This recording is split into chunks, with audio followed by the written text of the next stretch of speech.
18, versículo del 20 al 40.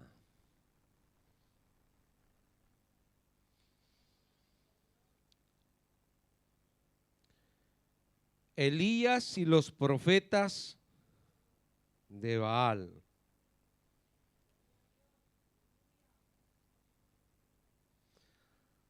Yo no he hablado con Oscar, ni cuenta me doy cuando están preparando las alabanzas, pero es Dios quien lleva el control de todo. Y yo sé que Dios va a hacer cosas maravillosas esta mañana. ¿Lo tenemos? Léalo conmigo. No sea solo observador. Léalo, léalo. Lo leemos en el nombre del Padre, del Hijo y de su Santo Espíritu. Entonces Acab convocó a todos los hijos de Israel y reunió a los profetas en el monte Carmelo. Y acercándose Elías a todo el pueblo, dijo: ¿hasta cuándo claudicaréis vosotros entre dos pensamientos? Si Jehová es Dios, seguidle, y si Baal, id en pos de él. Y el pueblo no respondió palabra. Y Elías volvió a decir al pueblo: solo yo he quedado profeta de Jehová, mas de los profetas de Baal hay 450 hombres. Désenlos pues 2 bueyes y escojan ellos uno, y córtenlo en pedazo y pónganlo sobre la leña, pero no pongan fuego debajo, y yo prepararé el otro buey y lo pondré sobre la leña, y ningún fuego pondré debajo. Invocad luego vosotros el nombre de vuestros dioses, y yo invocaré el nombre de Jehová, y el Dios que respondiere por medio de fuego, ese sea Dios. Y todo el pueblo respondió diciendo: bien dicho. Entonces Elías dijo a los profetas de Baal: escogeos un buey y preparadlo vosotros primero, pues que sois los más, e invocad el nombre de vuestros dioses, mas no pongáis fuego debajo. Y ellos tomaron el buey que les fue dado y lo prepararon, e invocaron el nombre de Baal desde la mañana hasta el mediodía, diciendo: Baal, respóndenos. Pero no había voz, ni quien respondiese. Entre tanto ellos andaban saltando cerca del altar que habían hecho. Y aconteció al mediodía que Elías se burlaba de ellos, diciendo: gritad en alta voz, porque Dios es. Quizás está meditando, o tiene algún trabajo, o va de camino, tal vez duerme, y hay que despertarle. Y ellos clamaban a gran voces, y se sajaban con cuchillos y con lancetas conforme a sus costumbres, hasta chorrear la sangre sobre ellos. Pasó el mediodía, y ellos siguieron gritando frenéticamente hasta la hora de ofrecerse el sacrificio, pero no hubo ninguna voz, ni quien respondiese, ni escuchase. Entonces dijo Elías a todo el pueblo: acercaos a mí. Y todo el pueblo se le acercó, y él arregló el altar de Jehová, que estaba arruinado. Y tomando Elías 12 piedras conforme al número de las tribus de los hijos de Jacob, al cual había sido dada palabra de Jehová, diciendo: Israel será tu nombre. Edificó con las piedras un altar en el nombre de Jehová. Después hizo una zanja alrededor del altar en que cupieran 2 medidas de grano. Preparó luego la leña y cortó el buey en pedazos y lo puso sobre la leña. Y dijo: llenad 4 cántaros de agua y derramadla sobre el holocausto y sobre la leña. Y dijo: hacedlo otra vez. Y otra vez lo hicieron. Dijo aún: hacedlo la tercera vez. Y lo hicieron la tercera vez. De manera que el agua corría alrededor del altar, y también se había llenado de agua la zanja. Cuando llegó la hora de ofrecer el holocausto, se acercó el profeta Elías y dijo: Jehová Dios de Abraham, de Isaac y de Israel, sea hoy manifiesto que tú eres Dios en Israel, y que yo soy tu siervo, y que por mandato tuyo, oh Jehová, todas estas cosas. Respóndeme, Jehová, respóndeme, para que conozca este pueblo que tú, oh Jehová, eres el Dios y que tú vuelves a ti el corazón de ellos. Entonces cayó fuego de Jehová y consumió el holocausto, la leña, las piedras y el polvo, y aún lamió el agua que estaba en la zanja. Viéndolo todo el pueblo se postraron y dijeron: Jehová es el Dios, Jehová es el Dios. Entonces Elías les dijo: prended a los profetas de Baal para que no escape ninguno. Y ellos los prendieron y los llevó Elías al arroyo de Cisón y ahí los degolló. Señor, te damos gracias por tu palabra que tú envías esta mañana a nuestras vidas. Te pido en el nombre poderoso de Jesús que cada uno de nosotros dispongamos esta preciosa mañana todo nuestro ser, espíritu, alma y cuerpo para recibir tu palabra, Señor. Que vengamos con expectativas, amado Dios, de cambiar, que vengamos con expectativas de renovar, que vengamos con expectativas, Señor, que tú vas a obrar en cada uno de nosotros. Toma el control, papito lindo, de mis labios, toma el control, Señor, de todo mi ser, para que yo pueda transmitir lo que tú has puesto en mi corazón, Señor, y que podamos, amado Dios, ser mejores a partir de este día, Señor, en el nombre poderoso de Jesús. Amén y amén. Tome asiento.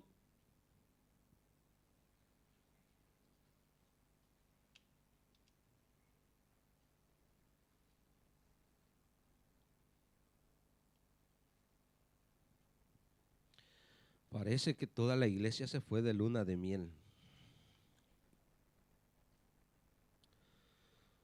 Hemos tenido domingos llenos y esta actividad, bueno, algunos se quedaron allá en el refugio, han ido a apoyar también la obra de ASTI, pero la mayoría amaneció cansado.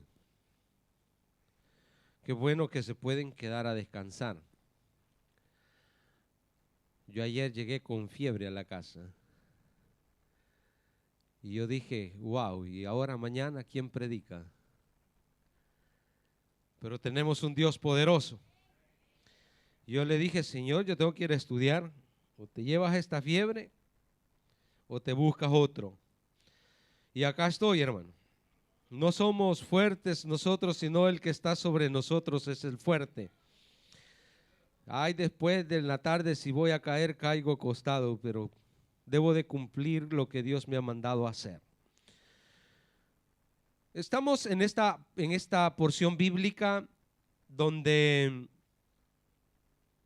es muy importante que también nosotros como iglesia aprendamos. Le doy el título de la predicación: Volviéndonos a Dios. Ese es el título, volviéndonos a Dios. ¿Por qué, hermanos? En el contexto de esta porción podemos ver cómo Israel, que era un pueblo escogido por Dios, conocía la palabra o tenía una relación muy íntima con Dios. En diferentes tiempos Dios traía avivamiento a Israel y vivían esos tiempos de avivamiento, de volverse a Dios, pero también Israel tenía problemas y se alejaba de Dios. Y el tiempo de alejarse de Dios era una manera muy sutil y lentamente, que cuando se venían a dar cuenta ya estaban fuera de Dios. Y creo que nos pasa a nosotros también como iglesia. No hablo de una iglesia local, hablo de una iglesia universal que en diferentes tiempos pierde esta relación con Dios. Y por eso es que hay tiempos, hombres que Dios levanta para romper estructuras que se forman o que se levantan en medio de un pueblo o en medio de una iglesia. Es importante, mis hermanos, que reconozcamos en el mundo espiritual que vivimos y que tenemos un enemigo, ¿sí? Tenemos un enemigo que tiene unas estrategias, mis hermanos, que le funcionan. Pero no es que le funcionan porque él es efectivo, sino porque nosotros bajamos la guardia. Somos nosotros que caemos, mis hermanos, en esa debilidad y nos rendimos fácilmente o sutilmente. Vamos decayendo. Satanás gana ventaja sobre nosotros, mis hermanos, en muchas áreas, y dos de ellas es que es constante. ¿Sí? Satanás es constante, no como el cristiano. El cristiano deja de ser constante. Por eso, mire pues, 2 domingos llenos y un domingo vacío. La constancia tiene que ver con eso. No importa el cansancio, no importa los problemas, yo debo de ser constante, porque saltarme algo de las cosas de Dios me debilita. No te vas a recuperar por faltar a la iglesia, a lo contrario, te vas a debilitar. Otra de las áreas que Satanás nos gana a nosotros es que él es paciente. Él no tiene prisa, hermanos, en que el cristiano caiga en... Él su meta no es que caiga en 1 mes o en 2 meses. La meta del enemigo es que usted caiga y que de ahí ya no se levante. Entonces lo va a llevar en un proceso lento, que cuando usted se quiera levantar, le va a pasar como la ranita. Ya no se va a poder levantar. Y entonces en esas 2 áreas el enemigo nos gana ventaja a nosotros, porque nosotros queremos las cosas fácil, rápido. Por eso es que se han inventado tantas cosas para hasta los carros, para llegar más rápido al lugar donde tenemos que llegar. Y pasamos por los lugares que no podemos, mis hermanos, ni descuidar la mirada de la calle, porque vamos tan rápido y no podemos contemplar el paisaje. La vida, hermanos, tiene periodos, etapas que deben de ser vividas a su tiempo, a su tiempo. Pero nosotros queremos, el joven quiere llegar ya al matrimonio, y el que está casado ya no quiere pasar de ahí, quiere volver atrás. Vivimos en todo ese enredo, hermano. No, Satanás va trabajando, mis hermanos, en una forma constante y paciente, y la iglesia cae sutilmente en esto, se rinde fácilmente. Entonces debemos de tener este cuidado, mis hermanos, a no caer en sus trampas, en sus estrategias, en sus manos, porque después nosotros le damos la culpa a él, y cuando Satanás a veces solo nos provee las circunstancias o las herramientas para que nosotros mismos caigamos en nuestra debilidad. Le damos la culpa a nuestros jóvenes que se han enredado en los juegos, o le damos la culpa a la televisión, le damos la culpa a las redes sociales, pero esas son herramientas que Satanás las está utilizando para llevar a la humanidad, porque ya no solo los jóvenes, sino que hasta viejos estamos cayendo en estas trampas con estas herramientas, pero Satanás a nadie le ha puesto el cuchillo y decir: tú me tienes que ser fiel por 2 horas en este juego. ¿Alguien se lo ha dicho?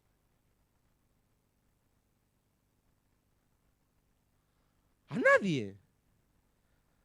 Nuestros hijos, ¿por qué han tomado este vicio, hermano? Hablo de los que tienen sus hijos y que les permiten a tan pequeña edad. ¿Sabe que me sorprendió esta semana? Llegó un cliente a mi trabajo y se quedó ahí para conversar un rato. Y estábamos platicando y le estoy yo hablando de las noticias y se me salió esta frase y le digo, ¿no? Las noticias en la televisión. Y él me dijo: en mi casa no hay televisión. Y yo le digo, porque es una persona madura: ¿en tu casa no hay televisión? Me dijo: no. Tengo 20 años de casado, tengo 5 hijos y mis hijos no ven televisión.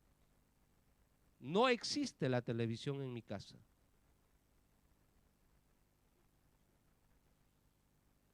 ¿Alguien de ustedes no tiene televisión?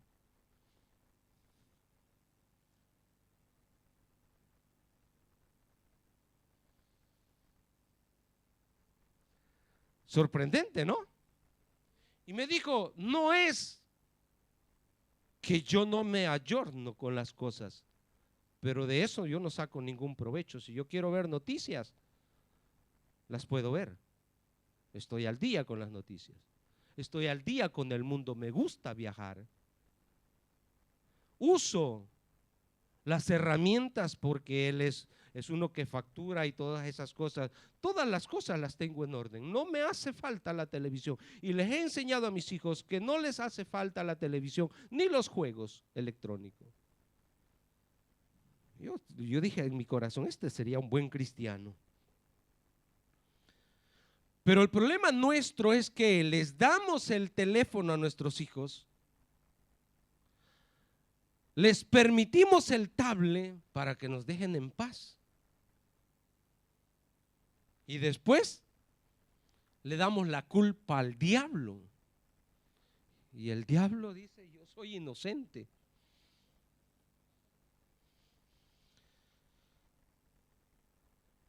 Somos nosotros mismos que nos estamos destruyendo o estamos destruyendo el futuro de nuestros hijos. Satanás desde el principio solo incentiva a la gente. Solo incentiva a la gente, te lleva a probarte a ver si tú eres capaz de hacerlo. Así comienza. Y muchos de ustedes me entienden, más que todos los varones. Cuando llegamos a la adolescencia dicen: pruébalo. A nadie le pusieron el cigarro a la fuerza en su boca. A nadie le pusieron la botella a la fuerza en su boca. Te dijeron: pruébalo, te va a gustar. La primer porción de droga te la regalaron. Y la segunda también. Hasta que te llegó a gustar, que tú ya la puedes comprar porque te gusta. Entonces, eso es lo que hace Satanás, mis hermanos. Te incentiva a perder. Y tú aceptas el reto. Ahora, volviendo al tema. ¿Cómo estaba Israel en el tiempo que Elías hace esta reunión tan importante? ¿Cómo estaba el corazón de ellos? ¿Estaban dispuestos a volverse a Dios y por eso aceptan el reto de ir a ver a Elías?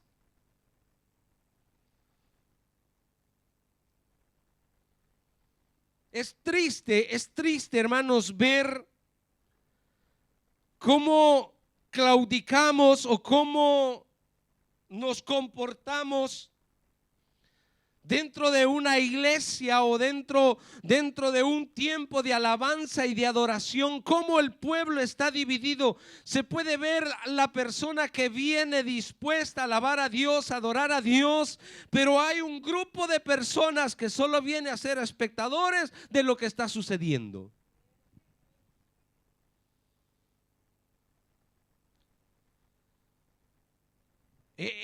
Es duro para cuando uno está en el altar o está dirigiendo un culto o está dirigiendo la alabanza y uno está, hermanos, metido en el fuego y siente la presencia de Dios, sientes las corrientes que te pasan por tu cuerpo, pero miras a tu alrededor y miras a la gente desorbitada y dice, pero ¿qué es esto?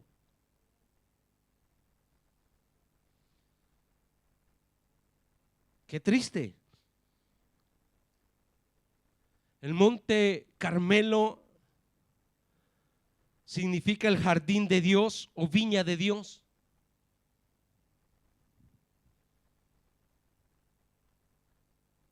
Dije, el monte Carmelo significa la viña de Dios, el jardín de Dios.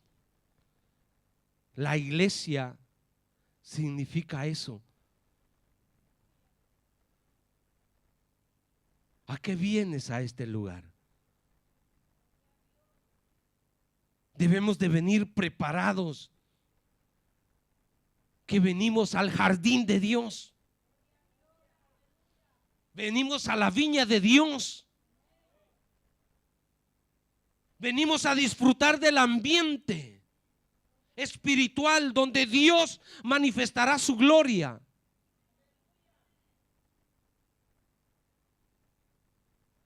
Pero el problema nuestro está acá adentro. Y el monte Carmelo, en el tiempo que Elías llama al pueblo y a los sacerdotes, era el mismo lugar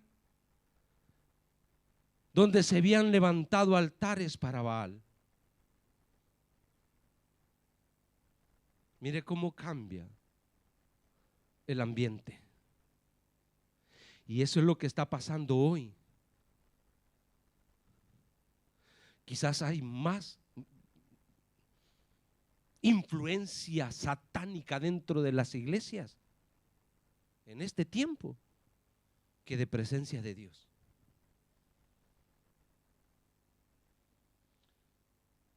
Porque a Satanás le interesa su vida, no los que están allá afuera. Esos están perdidos, hermano. Esos son de él ya. Pero Satanás está preocupado en que usted no entre en la presencia de Dios, en que usted no cambie su corazón, en que usted no tenga un encuentro con Dios, en que usted no renueve sus fuerzas en Dios. Y cuando viene a la iglesia, Satanás, no el Satanás, sino los demonios vienen ahí para hacerle ver solo los errores internos, y usted, en vez de irse edificado, se va destruido.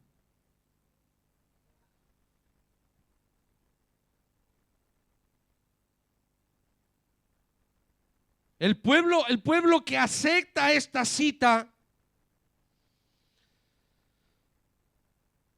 no va con expectativas de volverse a Dios, va con expectativas de que algo le va a suceder a Elías, porque le dan la culpa a Elías.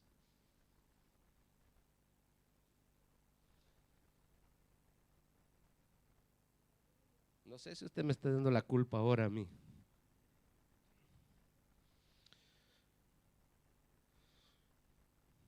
Pero yo le decía, Señor, tengo que predicar esto. Pero tenemos que volvernos. Tenemos que volvernos, iglesia.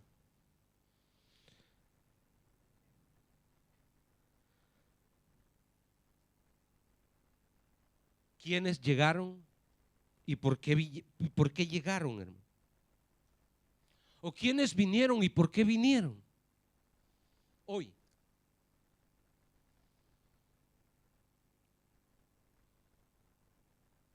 A los que no han venido yo no los he llamado que no vinieran. A usted que ha venido tampoco lo llamé para que viniera, pero de seguro Dios preparó este mensaje para usted, porque este lugar le pertenece a Dios. Y este lugar debe de ser consagrado para Dios desde acá dentro del corazón. Somos una iglesia local, pero somos parte de la iglesia universal de Cristo.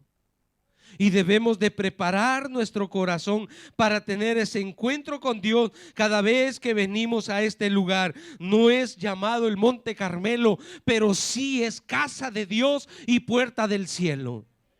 Y este lugar debe de ser consagrado para Dios.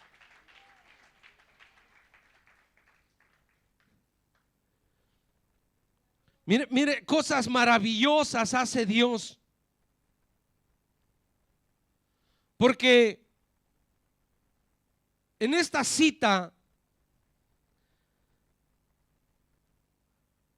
Elías manda a llamar a Acab. En el versículo 17 y 18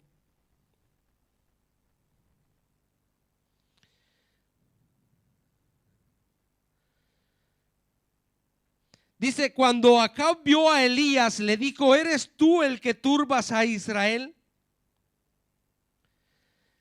Y él respondió: yo no he turbado a Israel, sino tú y la casa de tu padre, dejando los mandamientos de Jehová y siguiendo a los Baales. La pregunta: ¿tenía la autoridad de Elías para hablarle al rey de esa manera?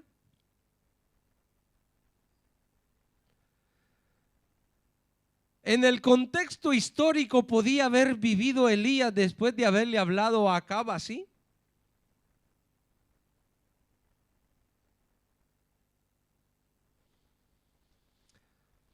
Pero Elías tiene la autoridad de Dios.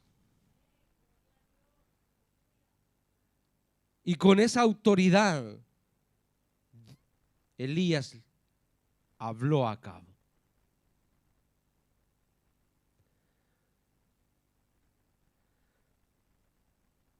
Con esa autoridad nos paramos en este altar para hablarle a su espíritu, para que en su vida sucedan cambios que nosotros los hombres no podemos hacer. Solo el Espíritu de Dios. Eso es lo que sucede ahí. El siervo de Acab, cuando se encuentra con Elías, le dice: tú me estás mandando a que le diga al rey que yo te he visto. Ese me va a matar. Con solo que le diga que te he visto y que no te he apresado y que no te he llevado delante de él.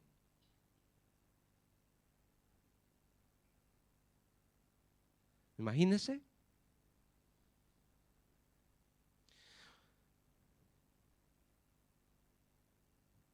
Es importante, mis hermanos, ver la condición también del pueblo.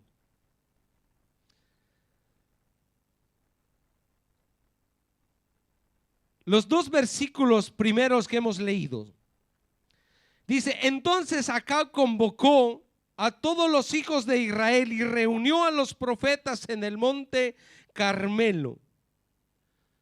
Otro reto para Elías. Con todo lo que estaban viviendo,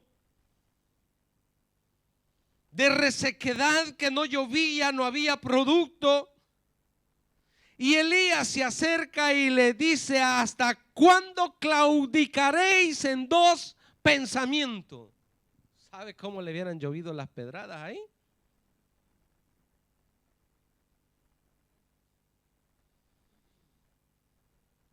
Si acá, ¿por qué no trajeron piedras ustedes?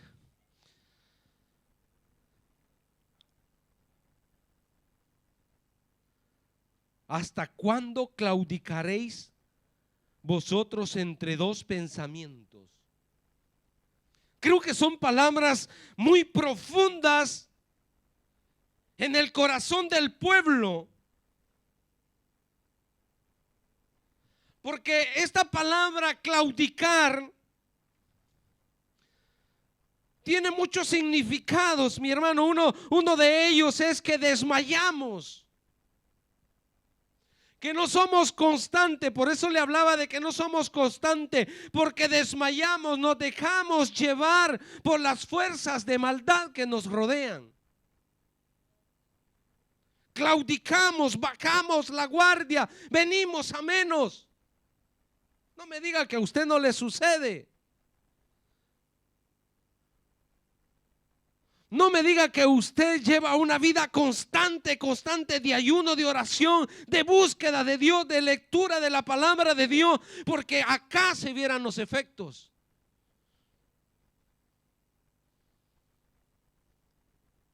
Es imposible que nosotros vengamos de un tiempo de alabanza, de adoración en nuestra casa y acá la gloria de Dios no se manifieste. Es esa la realidad nuestra. Allá vivimos con un pensamiento y luego acá vivimos en otro pensamiento. Entre dos pensamientos Dios no se va a manifestar.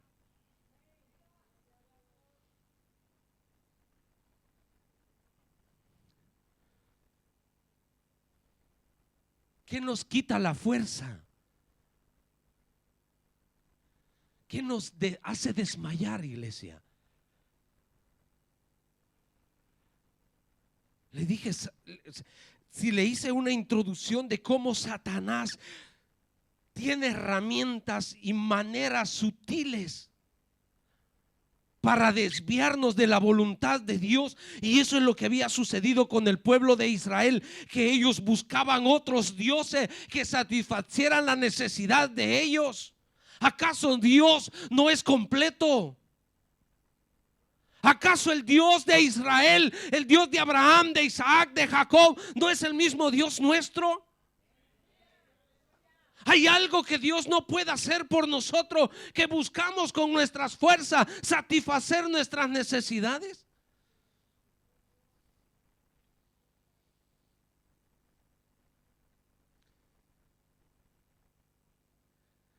Que Dios nos ayude, porque hacer a Dios incapaz en algunas áreas de nuestra vida es por ignorancia nuestra, por falta de conocimiento de nuestro Dios.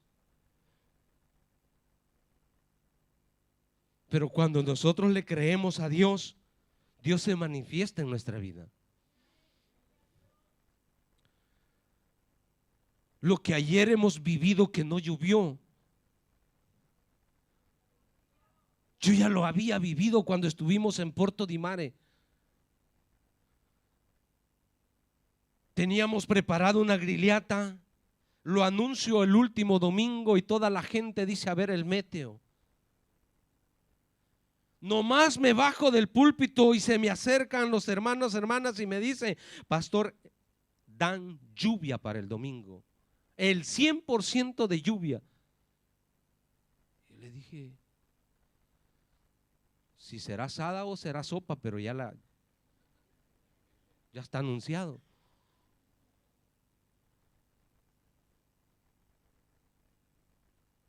Y mire que me llevaron a ver el meteo. Y sí decía que llovía. El domingo que teníamos la grillata en la mañana, me levanto yo y veo unas nubes, pero entre las nubes al fondo se veía lo amarillito del sol. Y yo dije, Señor, que salga el sol y que se aparten las nubes. Y llegaron, así como está este pueblo, así llegó mucha gente ese día a probar mi fe. a ver si iba a llover o no iba a llover. Y no llovió. Y me dijeron, pastor, ¿usted tiene fe?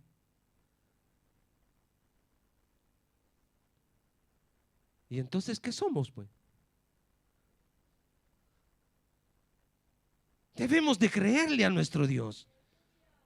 Esa es la confianza en Dios, que Él es el todopoderoso, que Él es el dueño del sol, de las aguas, de la tierra, del cielo y de todo. Entonces Él lo va a hacer.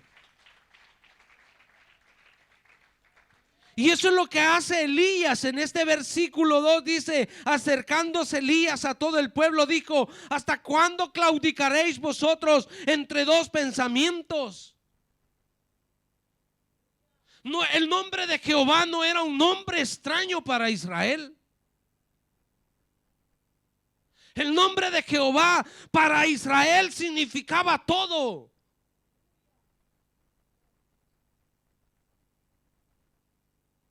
Pero esa debilidad dentro del corazón del hombre los había llevado a poner la confianza en dioses diferentes. El dios de Baal era el dios de la agricultura. El dios de Baal era el dios de la lluvia, del trueno y de la fertilidad. Y por culpa de Elías no había llovido. Y si no había lluvia, no había cosecha. ¿Con quién estaban contentos? Con Elías, ¿verdad? Ellos iban, hermanos, que hoy le cortamos la cabeza a Elías. Hermanos, ¿cómo hemos venido hoy? Bueno, si venía contento ya se molestó.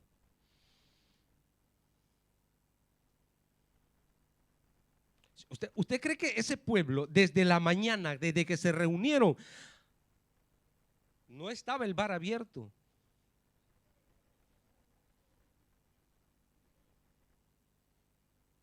Llegaron desde muy temprano. Eran las 12 y los de la cocina no habían hecho nada, porque esperaban que se cocinara el buey. Y ese buey no se cocinó ni con el sol, hermano.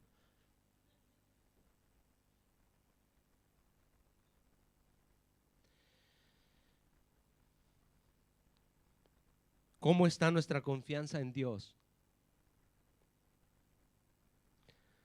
Yo le pregunto hoy, ¿cómo está su confianza en Dios? ¿Está al 100%? ¿Total o parcial? ¿Cómo está esa confianza? No, es que confiar que usted va a llegar a la casa ahora, eso es. Ese es otro nivel, hermano. Pero encontrarte en dificultades. ¿De dónde viene Elías? A Elías se le había terminado la provisión. Con una viuda había estado allá quitándole la comida, porque no había comida. Pero él tenía una confianza en Dios al 100%. Al 100%, hermano. Dios espera en nosotros que tengamos nuestra confianza al 100%. Dios no entiende un 50%. Ese lenguaje para Dios no se encuentra en su diccionario. Es como el tibio para Dios. O eres frío o eres caliente. Pero un 50% dice el Señor, y el otro 50%, ¿dónde está? El Señor dice, yo no lo entiendo, porque el 50% que descansa en ti, si yo te quito las fuerzas, ¿dónde quedan?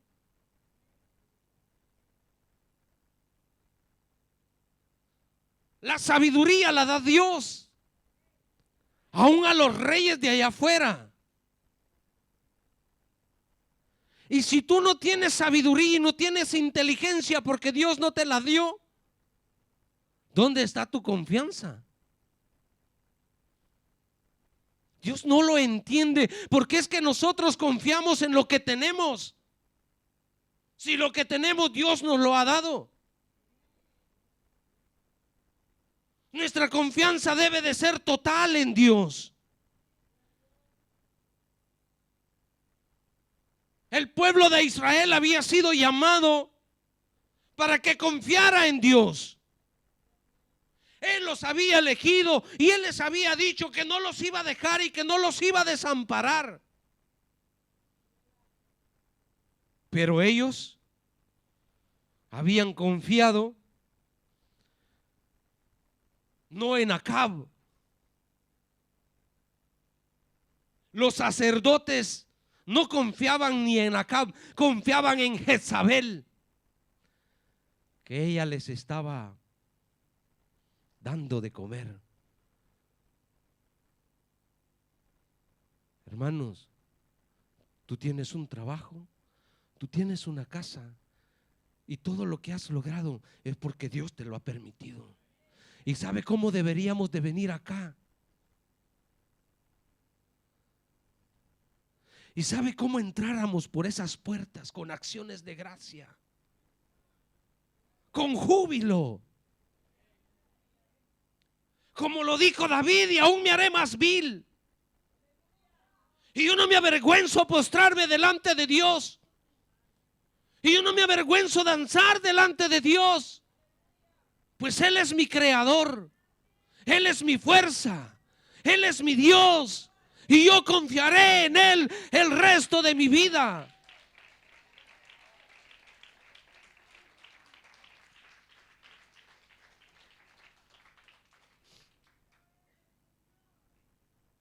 No es fácil la posición que tiene Elías para desafiar a sus adversarios. No es fácil venir, hermanos, y traer un mensaje de estos. Pero yo sé que el Señor me dio este mensaje porque Dios quiere que nos volvamos en espíritu y en verdad. Dios no quiere tibios, Dios no quiere fríos. Dios quiere un corazón ardiente que le sirve al Señor.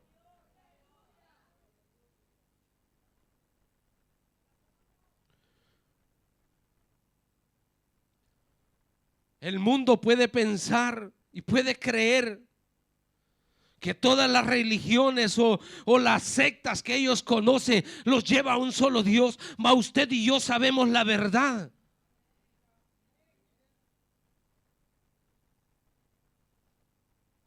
Hay un solo Dios, y es el que está revelado en esta palabra.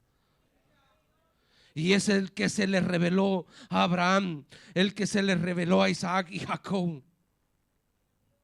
Por eso Elías les menciona y les dice: el Dios de Abraham. No te confundas con las religiones. Conoce a Dios, y entonces vas a desafiar lo que se venga en tu camino. Porque nosotros no necesitamos mucho de lo personal o de lo que podamos tener. Necesitamos solo a Dios. Y con Dios vas a ser un triunfador, vas a alcanzar los propósitos en esta tierra por el cual te encuentras en esta tierra.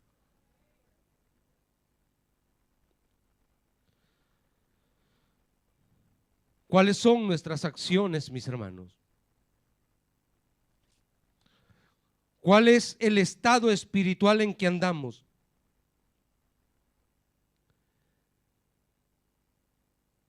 Porque según el estado espiritual que andemos, así estamos en grado de desafiar lo que venga a nuestras vidas.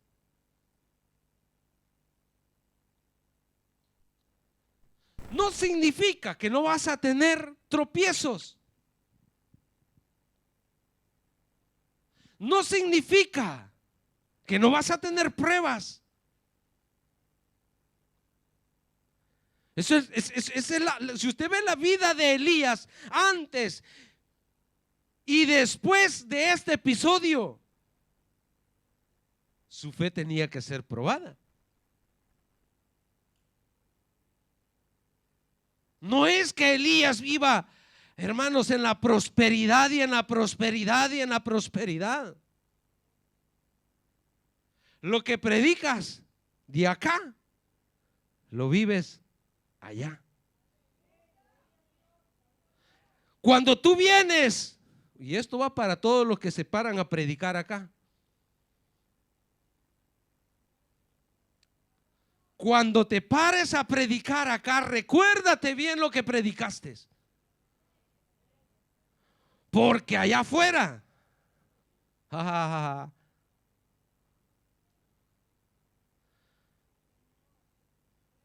el día que te pares acá a hablar de los diezmos, prepárate hasta perder tu trabajo,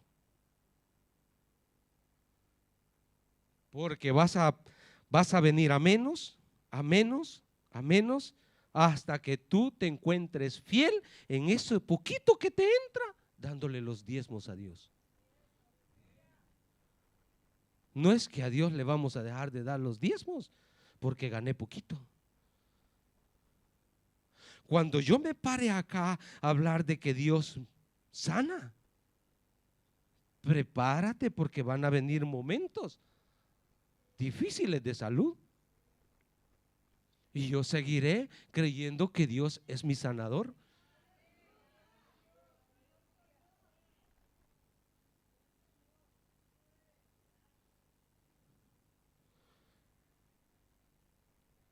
Ese es el Dios quien nos eligió a nosotros. Como dice su palabra, que Él nos ha elegido y no nosotros a Él. Pero en nosotros Él manifiesta su gloria. Pero en nosotros Él hace maravillas. Y debe de haber en nosotros acciones que desafían a un mundo que duda de la gloria de Dios, pero que nosotros vivimos en la gloria de Dios. Otro punto principal que Elías da a conocer acá es que no hay acuerdos con los Baales. No llega a ningún acuerdo Elías y es solo, está solo en ese lugar. Nadie está con él. Pero él se mantiene firme. Ay, hermano.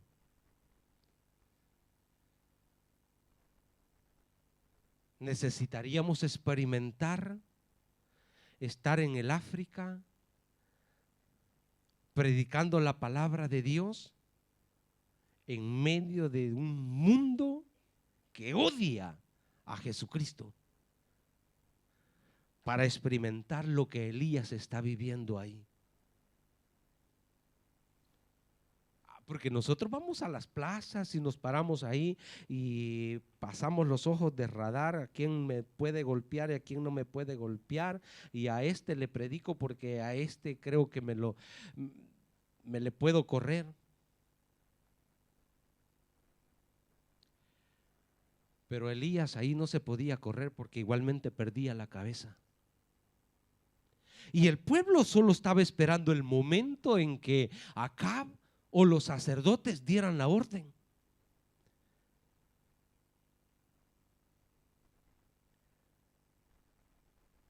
Pero nunca llegó a un acuerdo Elías con ellos.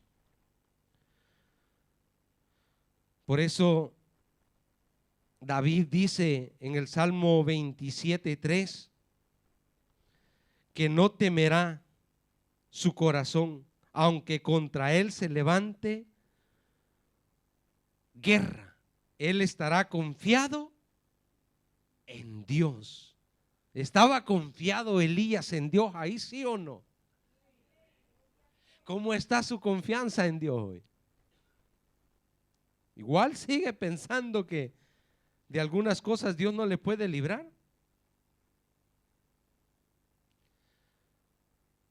O su nivel de fe está cambiando.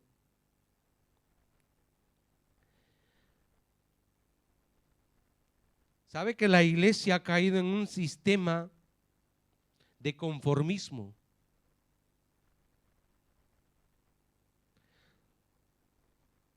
Sí, eso es lo que está pasando. Venimos a la iglesia sin prepararnos anticipadamente. No hay un preludio en nosotros. ¿Sí o no? Hasta los últimos minutos en la mañana los aprovechamos durmiendo. Te suena la alarma y te suena la alarma y tú no te levantas.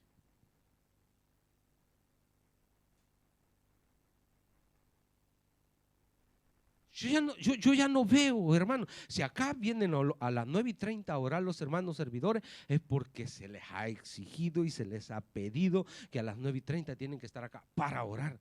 Pero si no fuéramos capaces, que venimos a la iglesia a servirle al Señor sin encomendar nuestras vidas a Él. Y usted va por otras iglesias. Y el del piano y el músico y todo llegan un minuto antes de que inicie el culto. Y algunos durante la oración se van agregando. Cuando yo era pequeñito y mi mamá me llevaba a la iglesia, todo el que entraba por esa puerta a parar al altar venía. Todo, fuese servidor, fuese pastor, fuese la ancianita que no iba a servir, a darle gracias a Dios. Y la gloria de Dios se manifestaba porque preparábamos el corazón y comenzábamos a poner todo en las manos de Dios y veníamos y le pedíamos perdón a Dios. No, hoy los hermanos entran ahí, ni se arrodillan ni en su silla para poner su vida en las manos de Dios y pedirle perdón. ¿Acaso usted ha entrado al centro comercial? Usted entró a la casa de Dios. Reverencia a Dios. Respeto al dueño de este lugar, no al pastor. Nosotros no valemos nada. Somos todos siervos de Dios y debemos respeto a Dios y a su casa. No a estas cuatro paredes, sino a quien habita en este lugar. Perdemos, mis hermanos, y caemos en ese conformismo. Y no hay un preludio, no hay una preparación. Pero si queremos que Dios se manifieste. ¿A qué vino usted a la iglesia?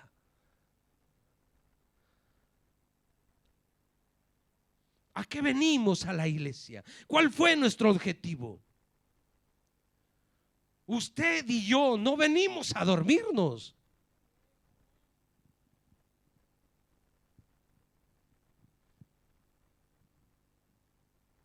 Venimos a ver la gloria de Dios.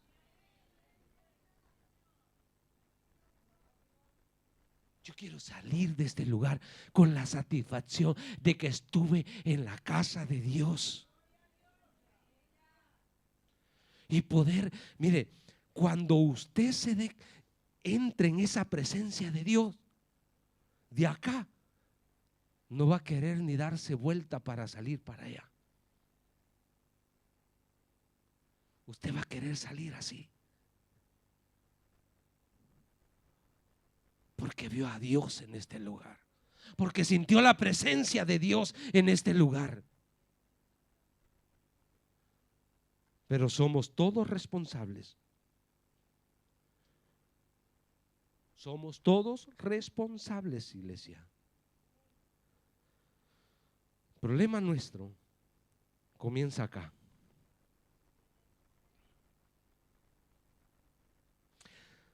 Segunda de Corintios, capítulo 7, versículo 11 y 16. Si no abrimos nuestro corazón,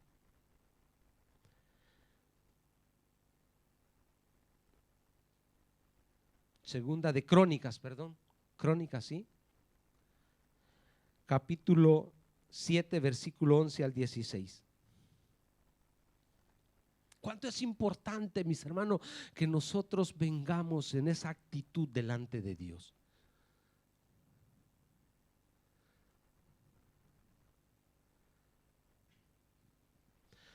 Terminó pues Salomón la casa de Jehová y la casa del rey. Y todo lo que Salomón se propuso hacer en la casa de Jehová y en su propia casa fue prosperado. ¿Y qué pasó? Y apareció Jehová a Salomón de noche y le dijo: ¿qué? Yo he oído tu oración y he elegido para mí este lugar. ¿Por qué? Por casa de sacrificio. Ni el sueño logramos vencer.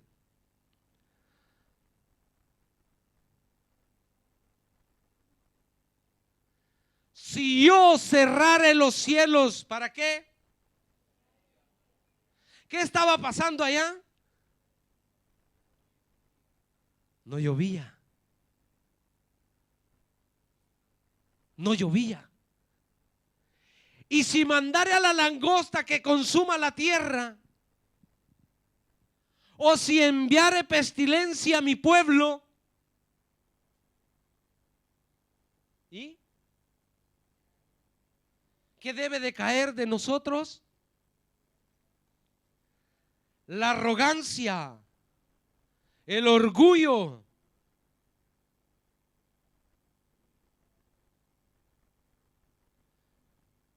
Diga conmigo: arrogancia y orgullo, fuera. Otra vez: arrogancia y orgullo, fuera. ¿Sabe por qué? Si yo le llamo que venga al altar, nadie viene. Yo no le pido que venga por mí.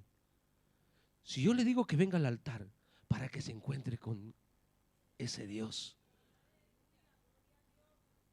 nosotros no somos nada. Pero su mismo orgullo y su arrogancia no le dejan llegar ahí. Si se humillare mi pueblo, sobre el cual mi nombre es invocado,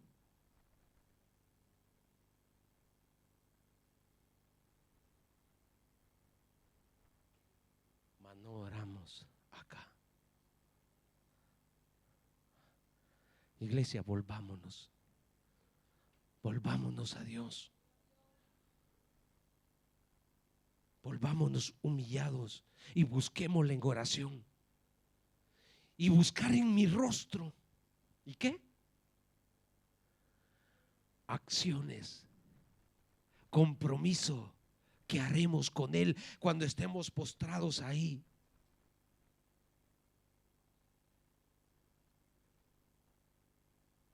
Eso nos hace falta. Eso nos hace falta acá. Y se convirtieren de sus malos caminos. Entonces, mientras, no sucederá nada. Porque un corazón vanidoso, orgulloso, Dios no lo entiende. ¿Por qué?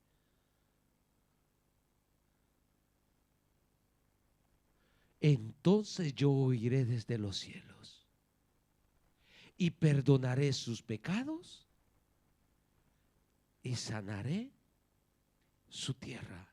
Le dije hasta el 16. 15.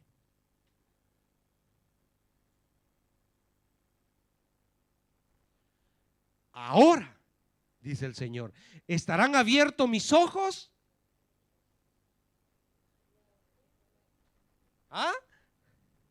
Allá va mi hijo, dice. Allá hay una trampa de Satanás. Quítenla, que no le pase nada.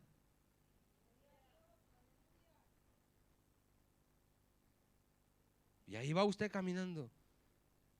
Y Dios escuchó que usted habló de algo que usted necesitaba en su vida.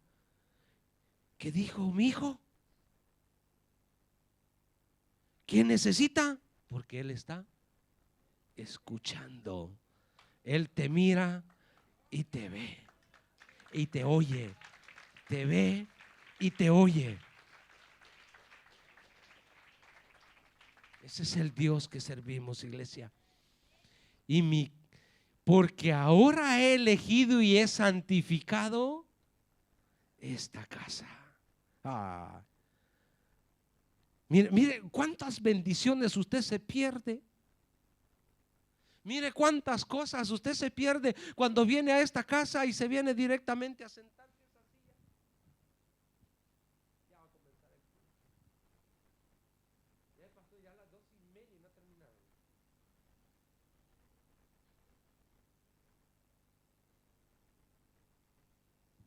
Pero cuando usted entra a esa puerta y se viene a postrar acá, el Señor lo vio y dice: mi hijo me está reverenciando. Ha venido, está orando. ¿Qué está pidiendo? ¿Cómo Dios no te va a escuchar, iglesia? Si eres la niña de sus ojos.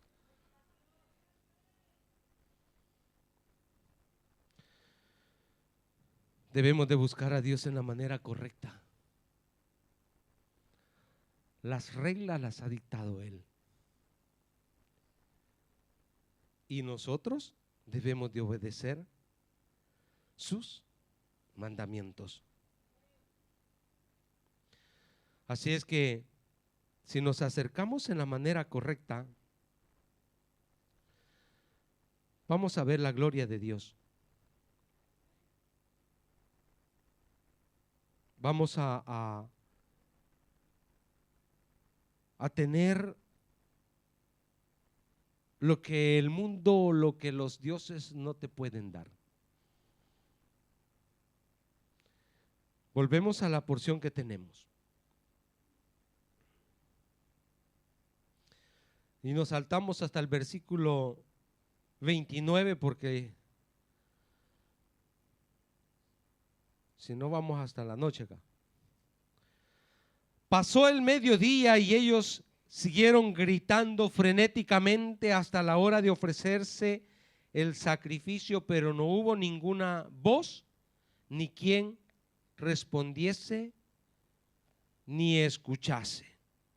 Mire qué cosas maravillosas, mis hermanos, Dios hace para que nosotros, Dios lo hace para que nosotros volvamos o nos volvamos a Él. Porque usted conoce muy bien cómo Satanás ha manifestado sus artimañas para engañar a la iglesia. O cómo se está manifestando Satanás dentro de las iglesias. Porque hoy hay falsos. Y entre los falsos hay también sanidades falsas, manifestaciones falsas. Y ahí pudieron darse manifestaciones falsas para engañar al pueblo que había llegado a ese lugar y hacer que le cortaran la cabeza a Elías. Pero Dios cuida de los suyos. Ni Satanás puede hacer nada si Dios no se lo permite. Y en este caso, Dios no le permitió a Satanás usar ninguna de sus artimañas porque Dios quería que su pueblo se volviera a Él. Y yo creo que Dios quiere que nosotros nos volvamos a Él. Y con toda la autoridad que tenía Elías, versículo 30 dice, entonces dijo Elías a todo el pueblo, acercaos. ¿Cómo cambiaron las cosas? Si iban con expectativas de hacerlo pedazos a Elías, hoy Elías está en otra posición. Acercaos a mí. ¿Y qué hizo el pueblo? Obedeció. Se acercaron. ¿Y qué comienza a hacer Elías? ¿A qué? Arreglar el altar de Jehová que se había arruinado. Yo creo que Dios lo trajo ahora a usted porque quiere que usted restaure su altar. Yo creo que Dios quiere que usted tome la posición que Dios le ha dado. De este capítulo 18, donde estamos, en esta porción, no es que ha pasado mucho tiempo en que Israel había tenido una herida tan grande que fue la división de los dos reinos. ¿Cómo se llegó, mis hermanos, a causar esa herida? Y hoy Elías los ha reunido y les ha dicho que ellos son un solo pueblo y no deben de claudicar en dos pensamientos, que ellos tienen un solo Dios y que no tiene que haber diferencia entre dónde está el templo y dónde están los demás. Hay un solo lugar de alabanza y adoración a Dios y es el lugar que Dios había elegido, como lo leímos en Crónicas. Usted, cuando viene acá, usted viene a la casa de Dios y usted no debe de venir con dos pensamientos. Usted debe de traer claras las ideas. ¿Quién es en Dios? ¿Por qué Dios lo tiene en esta casa? Hermanos, no es fácil. Porque vuelvo al inicio y le digo, no es fácil mantenerse en el lugar donde Dios te ha puesto.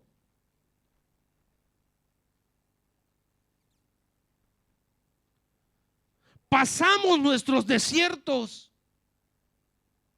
Pasamos momentos difíciles donde quisiéramos abandonar todo, irnos, que nadie sepa de uno. ¿Usted cree que no lo vivimos? Lo vivió Elías. Lo vivió Jonás. Y muchos hombres de la Biblia han vivido un momento de decir, basta, hasta aquí me voy, y que no sepan más de mí. Yo he dicho, hasta teléfono voy a cambiar, que nadie de la iglesia sepa mi número.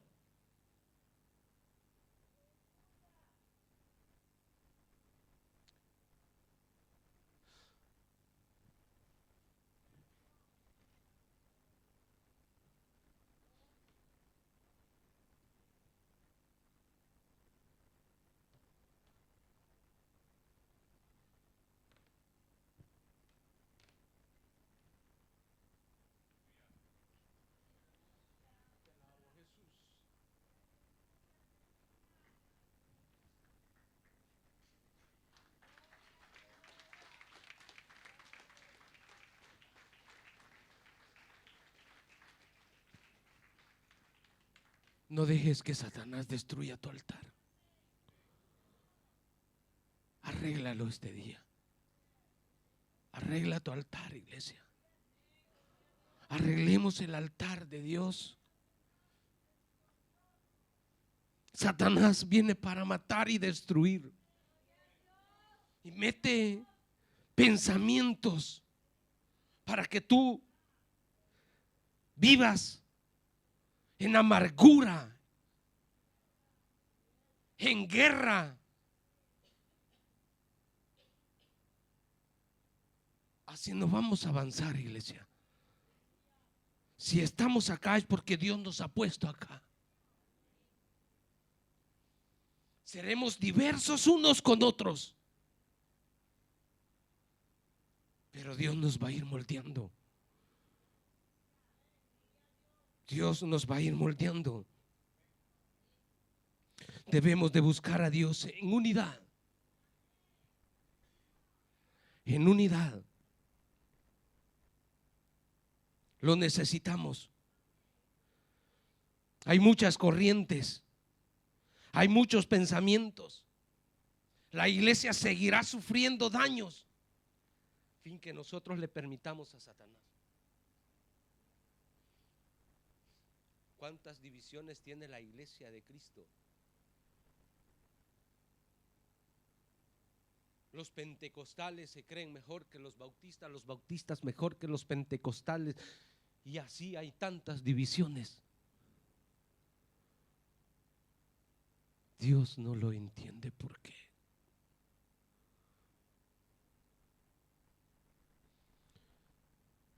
Dios no entiende por qué estas divisiones. Israel se había dividido geográficamente y espiritualmente, pero Dios quiere restaurarnos como lo hizo con Israel.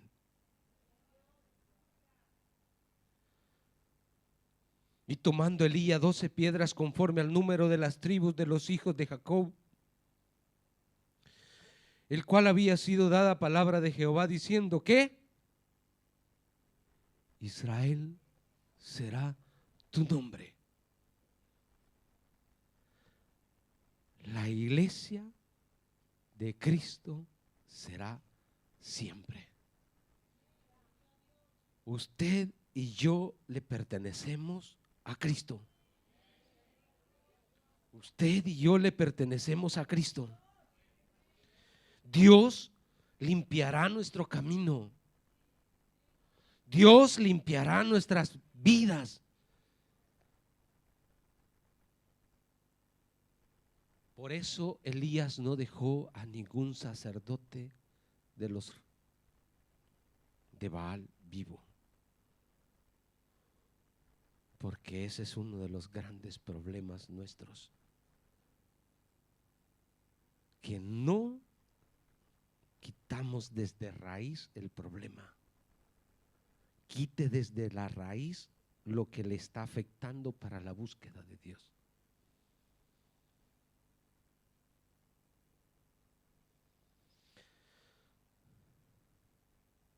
Y después,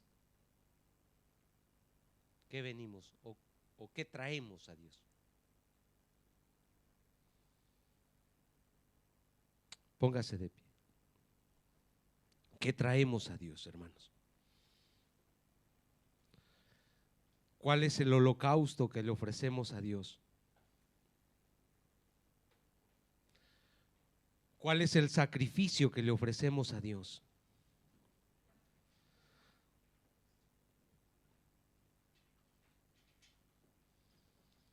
Es que el sacrificio es personal, iglesia. Es un sacrificio personal el que yo debo de traer delante de Dios.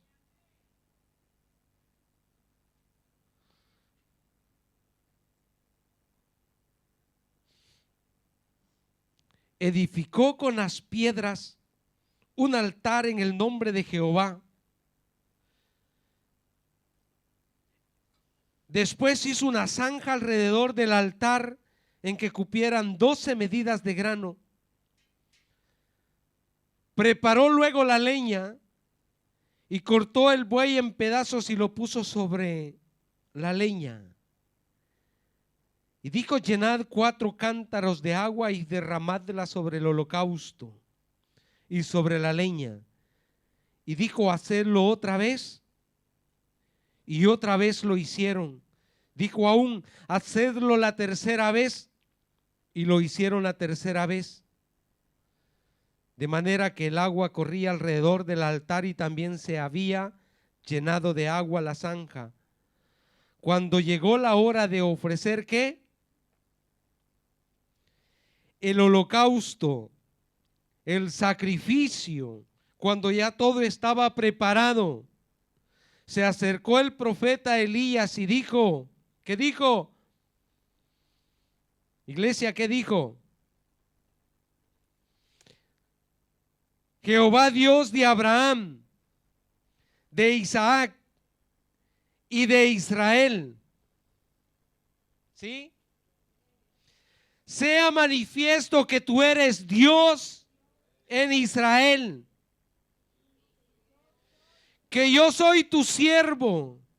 ¿Y por qué?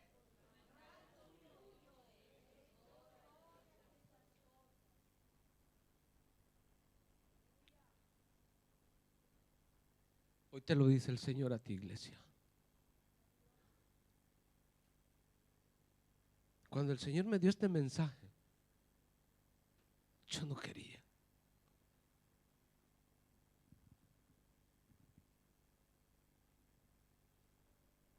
Y aún anoche cuando llegué, yo le dije: Señor, yo ya tengo un mensaje preparado. Yo estoy mal. Yo tengo fiebre. Yo vengo cansado. Las hermanas me mintieron, dijeron que a las 5 se iban a levantar. Y yo a las 5 ya estaba abajo esperándolas ayer para ordenar. Y bajaron casi a las 6. Yo pensé que a las 5 ya iban a estar abajo. Yo venía cansado.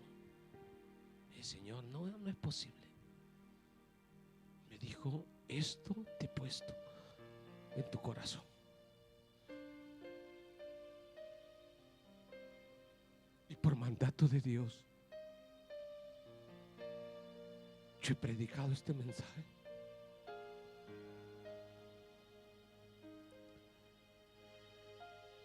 Y hoy el Señor te lo deja en tu corazón. Restaura tu altar. Y si Dios te ha hablado, corre al altar. Y si Dios ha hablado a tu vida, restaura tu altar.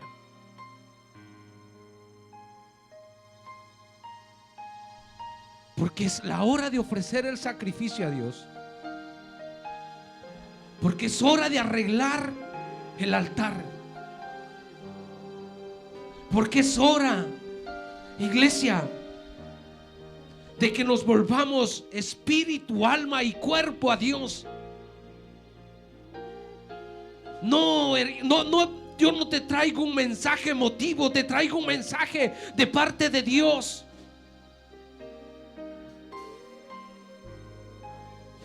Yo no elegí esta porción porque quería tocar tus sentimientos o tus emociones. Es Dios quien me dijo que te dijera esto.